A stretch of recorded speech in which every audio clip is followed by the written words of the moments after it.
일단 이승만 연구를 이제 한 사이클을 도셨잖아요. 거의 뭐 이제 다 분석하시고 또 초반부터 이승만 일대기에서 시작부터 이제 끝까지 한번 쭉 훑어보셨는데 가장 놀라운 건 뭔가요? 그리고 좀 이 사람의 이승만을 보시면서 이제 가장 경애롭게 생각하셨던 거는 어떤 게 있을까요? 이분은 자기가 옳다고 생각하는 것을 절대 꺾지 않았습니다. 그러니까 근데 그게 어떤 한 순간에 예컨대 내가 윤명하고 싸울 때 한 번 내가 그렇게 하잖아요. 아우 뭐 내가 잘했다 스스로 생각해도 잘했다는데 그게 그러면 앞에 뭐 1년 전, 2년 전, 3년 전부터 내가 그럼 20대부터 60, 70이 될 때까지 쭉 그런 삶을 내가 살았느냐. 경우에 따라 타협도 하고 초질권하면서요. 예, 피해가고 뭐 그런 적도 많이 있거든요. 사람마다. 저만 그런 게 아니라 이제 일반적인 사람들의 상황을 보면 무슨 자기가 옳다고 생각하는 일이 있을 때 그 옳다고 생각하는 일 때문에 자기를 희생하고 자기를 던지고 하는 경우도 있고 살다 보면 또 그것을 옳다고 생각하는 일 때문에 자기를 던지고 희생하려니까 아 이거 너무 피곤하고 내가 또 이것까지 해야 되나 하는 생각이 들어서 외면하고 그 일에 뛰어들지 않고 이렇게 도피하는 경우도 많거든요.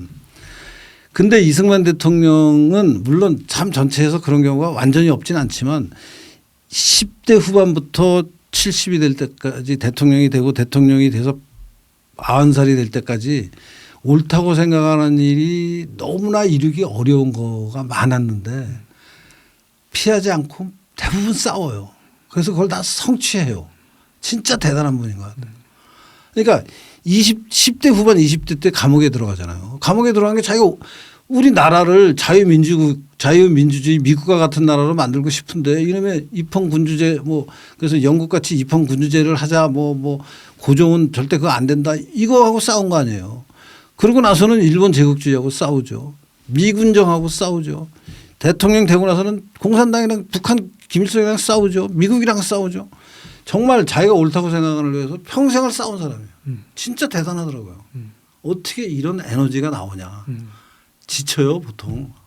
내가 윤명하고 5년 싸웠더니 지쳐가지고 피곤해요 웬만한 일은. 그리고 또 가족들도 생각을 해야 되잖아요. 아 그러니까 가족들 네. 그리고 처음에 이게 싸움이 어려운 게 여론이 나쁘면 처음에는 만나는 사람마다 너 왜 쓸데없는 말을 해가지고 그러니까 그 사람들은 사건의 실체에 대해서는 관심이 없어요. 알라고도 안 해요. 너 괜히 쓸데없는 말을 해가지고 너 언론에 보도되는 거 보니까 완전히 개쓰레기로 나오는데 내가 너하고 친구인 게 창피하다. 너하고 내가 알고 지내는 게 부담된다. 다 이러면서 도망가. 그게 힘들어요. 그 부분이 제일 힘들어요. 네가 잘했는지 못했는지 난 따지고 싶지 않다. 네가 잘못했길래 언론이 너를 저렇게 악마화하는 거 아니냐. 내가 근데 너하고 아는 사이인 게 나는 그래서 부담된다. 너하고 만나면 힘들다. 연락 안 하겠다. 그러니까 마지막에 연락 안 하겠다는 말은 안 해요. 그러면서 연락을 끊는 거니까요.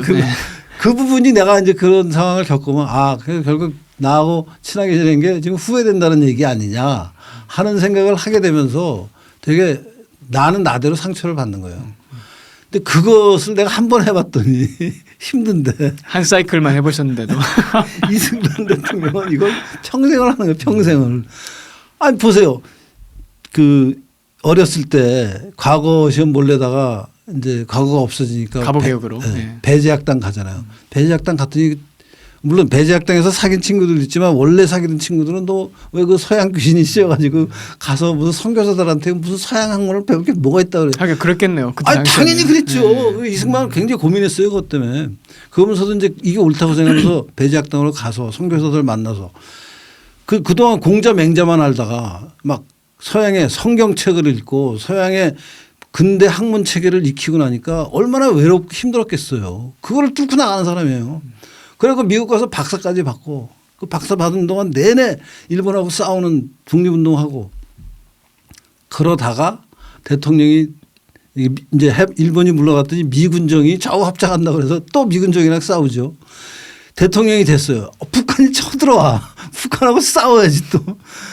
끝없는 싸움을 해나가면서 올바른 길을 가는 난 정말 이승만 대통령을 보면서 어떻게 한 사람의 일생에 이렇게 많은 전투를 할 수 있고 이것을 어떤 에너지로 버티는지 정말 존경하지 않을 수 없어요. 교수님이 보시기에 그 에너지의 근원은 뭐였다고 생각하시나요? 왜냐하면 뭔가 있었을 거 아니에요. 그 사람의 삶을 끌어가는 그 에너지 원천이요. 그러니까 본인이 옳다고 생각하는 것에 대한 어떤 확신이라 그럴까요? 그건 것 같아요. 그러니까 이게 아무 생각이 없는 사람들은 그렇게 못 살죠. 근데 이거는 내가 뭐 나름 주어진 여러 가지 이 상황에서 생각을 해봤더니 이건 이렇게 가는 게 맞다. 그러면 그 자기가 선택한 삶에 대해서 스스로 책임지는 그런 게 굉장히 투철한 분이었던 것 같아요. 이승만 대통령이. 많은 사람들이 그거 하기 힘들어합니다. 주변에 부모 형제들이 말리면은 흔들려요. 우리나라 예컨대 그게 옳은 길이는지 몰라도 60년대 70년대 80년대 대학 운동권들 하지 말라 하는 걸 억지로 한 사람들 아니에요.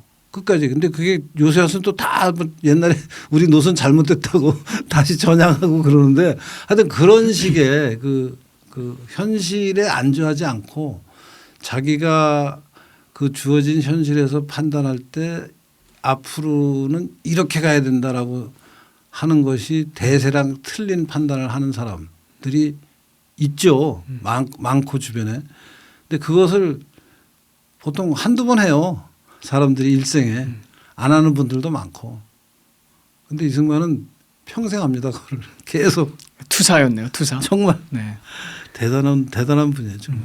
근데 저는 이제 최근에 송재용 교수님, 네. 그 맥마스터 계시는 그분께서 나는 왜 홀로 섰는가 그 네. 이승만 글 번역해서 조선일보에 연재 한번 하셨잖아요. 네. 근데 저도 이제 그 글을 통해 가지고 이승만의 기고문을 처음 봤거든요. 네. 그 모닝스타인가요? 거기 네. 기고했던 거. 이브닝 스타. 스타. 네. 이브닝 스타.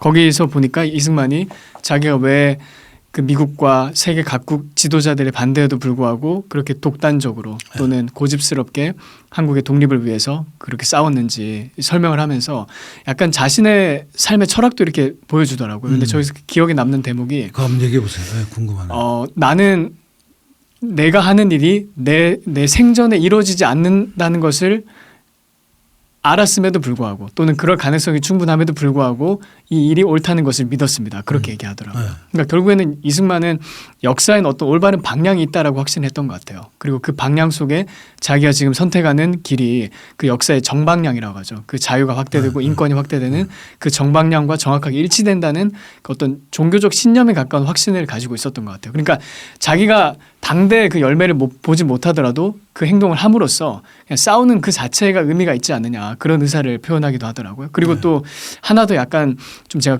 그 단서를 얻을 수 있었던 거는 그 유교가 끝나고 나서 이승만이 방미를 하잖아요. 그때 워싱턴 그 파운드리 감리교회 가가지고 연설을 하는데 뭐 설교 연설 비슷하게 이렇게 하는데요. 그 마지막 부분에 보면 Let them all criticize me 그렇게 얘기하더라고요. 모두가 나를 비난하라고 하십시오. 왜냐하면 그때 이승만은 고집스럽게 휴전 안 한다고 버텼잖아요. 그때 미 의회 가서 중국 때려잡는 그렇죠. 전쟁해야 된다고 얘기했어요. 그때 당시에도 굉장히 성견자적인 얘기를 했었죠. 그리고 그들이 다 나를 비판하라고 하십시오. 하지만 나는 하나님께서 그러니까 하나님이라는 표현을 쓰다. 하나님께서 사랑의 하나님일 뿐만 아니라 공의의 하나님이라는 것을 나는 믿습니다. 세상 사람들이 날 비난한다고 하더라도 만약에 하나님께서 나를 정죄하지 않으시면 that is all 그렇게 얘기하더라고요. 그걸로 족합니다. 그냥 그렇게 얘기하더라고요. 근데 저는 그 이승만의 그 종교적인 신념도 아마 에너지의 원천으로서 아마 크게 작용하지 않았을까 생각이 들어요. 이승만 대통령이 그 감옥에서 하느님을 딱 맞이하고 나서부터 사실 가장 근본에서는 기독교적인 사명감이 작용하고 있었을 겁니다. 그것을 딴 사람한테 막 강요하지는 않았지만 그래도 하여튼 기독교의 사회적 역할을 굉장히 중요시 했고 그걸 또 제도화시켜서 우리나라 사회가 돌아가도록 하는데 큰 역할을 하셨고 개인적으로도 그 신과 그 갖고 있는 어떤 자기의 역할 사명감이라고 사명감이에요. 네.